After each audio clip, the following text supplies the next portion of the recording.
Hello students, આજનો આ જે સેશન છે એની અંદર આપણે એક સ્પેશિયલ ટૂલ શીખવાના છીએ જેને કહેવાય રિએક્ટ ડેવ ટૂલ્સ. રિએક્ટના ડેવલપર માટેના ટૂલ્સ એ લોકોએ આપેલા છે. એ તમારે જનરલી તમારું જે તે બ્રાઉઝર છે એની અંદર ડાઉનલોડ કરવાનું રહેશે. લેટ્સ સે તમે સર્ચ કરો રિએક્ટ ડેવલપર ટૂલ્સ, તો આપણા ક્રોમમાં છીએ તો અત્યારે ક્રોમ માટેનું ડાઉનલોડ કરીએ. તમારે અહીંયા ઓપ્શન આવશે એડ ટુ ક્રોમ. મારામાં ઓલરેડી ઇન્સ્ટોલ્ડ છે એટલે અત્યારે રિમૂવનું ઓપ્શન આવે છે. તમારે માત્ર આને એકવાર ઇન્સ્ટોલ કરી દેવાનું છે. એડ ટુ ક્રોમ એવું કરી દેશો. આવું કર્યા પછી શું ફાયદો થશે તમને, તો કે તમે જ્યારે હવે ઇન્સ્પેક્ટમાં જશો ત્યારે તમને અહીંયા આ બે વસ્તુ વધારાની મળે છે, એક કમ્પોનન્ટ્સ અને એક પ્રોફાઇલર. તો કમ્પોનન્ટને જોઈએ તો અહીંયા તમને આખું એક કમ્પોનન્ટ ટ્રી જોવા મળી જશે. જેમ કે આપણે લાસ્ટમાં યાદ હોય તો જે કોડ કરેલો હતો એની અંદર આપણે બધા જ કમ્પોનન્ટની અંદર ડિવાઈડ કરેલું હતું. મેઇન એપની અંદર header, centre part, footer, hello world અને માય ન્યૂ કમ્પોનન્ટ. સેન્ટર પાર્ટની અંદર પાછા પાર્ટ પાડેલા હતા આપણે, સાઇડ બાર અને મેઇન કન્ટેન્ટ.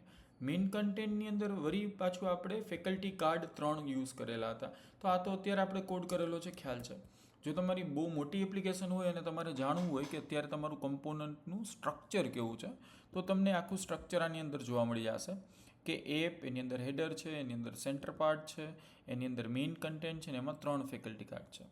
સાથે સાથે તમને આ સાઈડ પ્રોપર્ટીઝ પણ જોવા મળી જશે અને કયા ટાઈમે એ રેન્ડર અને રીરેન્ડર થયેલું છે.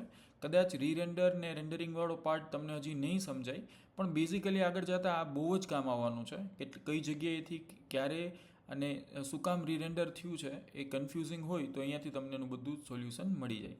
એ જ રીતના પ્રોપર્ટીઝમાં જો અહીંયા આપણી પાસે નેમ અને ઇમેજ સોર્સ આપેલા છે. આ બીજા કાર્ડના નેમ અને ઇમેજ સોર્સ અને ત્રીજા કાર્ડના નેમ અને ઇમેજ સોર્સ તમને અહીંયા મળી જશે. તો આ બહુ જ કામનું છે. આખું કમ્પોનન્ટનું ટ્રી તમને મળી જશે, સાથે સાથે પ્રોપર્ટીઝ અને ક્યારે રેન્ડર થયેલું છે એની ડિટેલ્સ.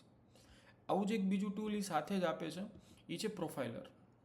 ઘણીવાર તમારી વેબસાઇટનું પરફોર્મન્સ જ્યારે ઇમ્પ્રૂવ કરવું હોય છે, આ પર્ટિક્યુલર સેશનમાં હું બહુ બેઝિક અત્યારે કરાવું છું. આગળ જતાં જ્યારે બહુ મોટી એપ્લિકેશન બને અને તમારે પ્રોફાઇલિંગ કરવું છે કે ભાઈ કેટલી સ્પીડમાં કેવું પરફોર્મન્સ છે તમારું જે કમ્પોનન્ટ રેન્ડર થાય છે એના માટે, તો આઈડિયા આવી જશે.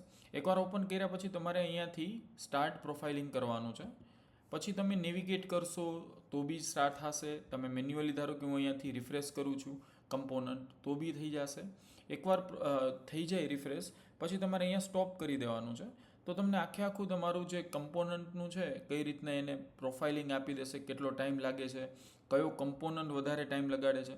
ફોર એક્ઝામ્પલ અહીંયા જુઓ તો આ જે ફૂટર છે એ ફાસ્ટેસ્ટ લોડ થયું છે, દેન ફેકલ્ટી કાર્ડ લોડ થયું છે, દેન મેઇન કન્ટેન્ટ લોડ થયું છે, સાઇડ બાર. આ રીતના આખો જ તમને કમ્પ્લીટ કે કયા પર્ટિક્યુલર કમ્પોનન્ટને લોડ કરવા માટે એને કેટલો ટાઈમ લાગેલો છે, એની લેઆઉટની ઇફેક્ટમાં પેસિવ ઇફેક્ટ કઈ થઈ છે.